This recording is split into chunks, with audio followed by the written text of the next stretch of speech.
Tu veux que les gens te respectent parce qu'on arrête de te sous-estimer. Alors, il y a des choses que tu dois arrêter de raconter sur sa vie, même à tes amis proches.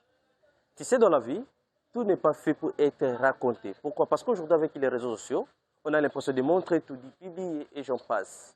Mais la vérité, c'est que tout n'est pas bon à exposer. Il faut parler de ta vie, faire de toute ta réputation, créer les tensions, voire même voler la tranquillité d'esprit.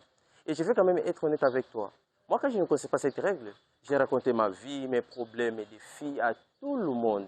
Mais dans un moment donné, je me suis rendu compte que j'exposais ma vie à des personnes qui ne méritent pas forcément toutes les informations sur moi. Dans cette vidéo, je vais te partager 9 choses que tu devrais toujours garder privées si tu veux garder ton image, tes relations et ta paix intérieure. On y va.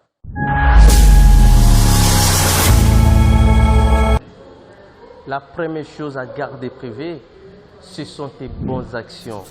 Faire le bien, c'est bien. Mais raconter tout ce que tu fais de bien, ça gâche tout. Si tu aides quelqu'un, si tu soutiens une personne, tu n'as pas besoin de venir l'écrire partout. Non plus. Plus tu racontes tes bonnes actions, plus ça commence à ressembler à de la vantardise. Alors que la vraie bonté, c'est quand tu fais le bien sans chercher des applaudissements. Laisse tes actions parler pour toi. Les gens qui doivent voir verront tôt ou tard. La deuxième chose, ce sont tes grands objectifs. On a souvent envie de parler de nos rêves, que non, je vais lancer tes projets, je vais voir, je vais devenir ceci ou cela.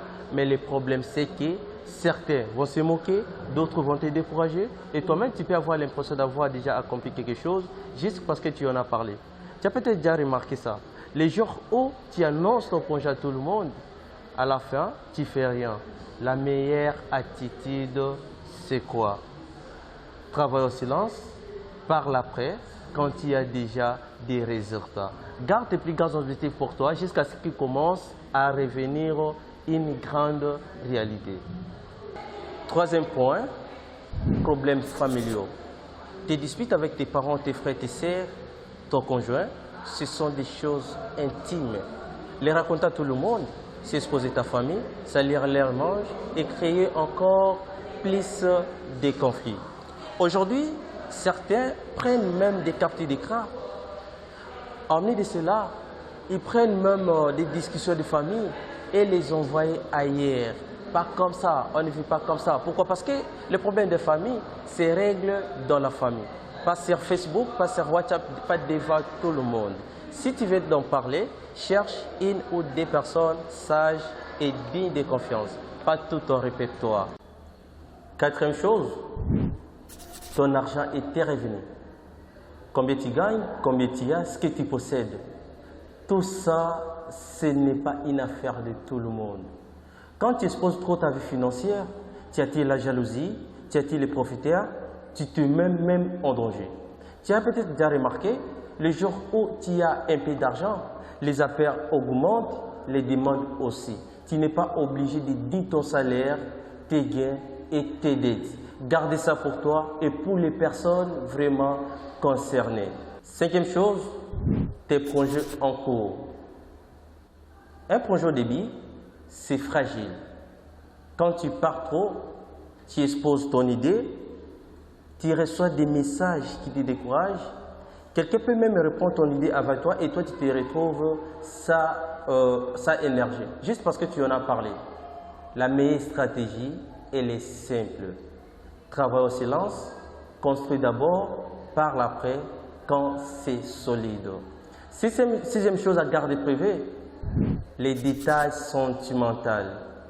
Ta relation n'est pas une série Netflix. Tout le monde n'a pas besoin de savoir comment vous vous disputez, ce que ton partenaire a dit, ce que vous vivez dans l'intimité.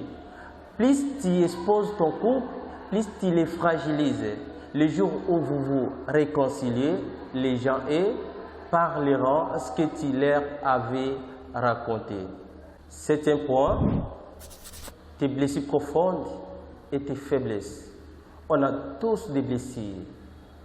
Rejet, abandon, trahison. Mais attention, tout le monde n'est pas une bonne oreille.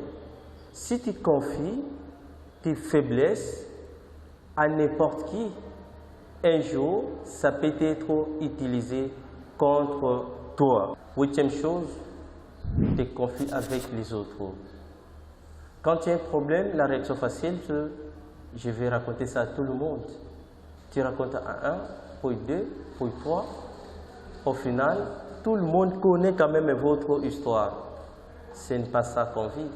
Pourquoi? Parce que tu détruis la réputation de votre paternel, ta propre réputation, et j'en passe.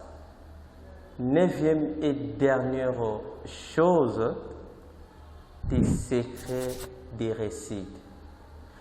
Tes méthodes, tes stratégies, tes astuces et tes contacts. Ce n'est pas de l'égoïsme de ne pas partager tes efforts. Ça fait partie des fruits de tes sacrifices. Ce n'est pas de l'égoïsme. Gardez ça pour toi. Et pour les autres, ils sauront ça même après, quand tu réussiras. Retiens ceci.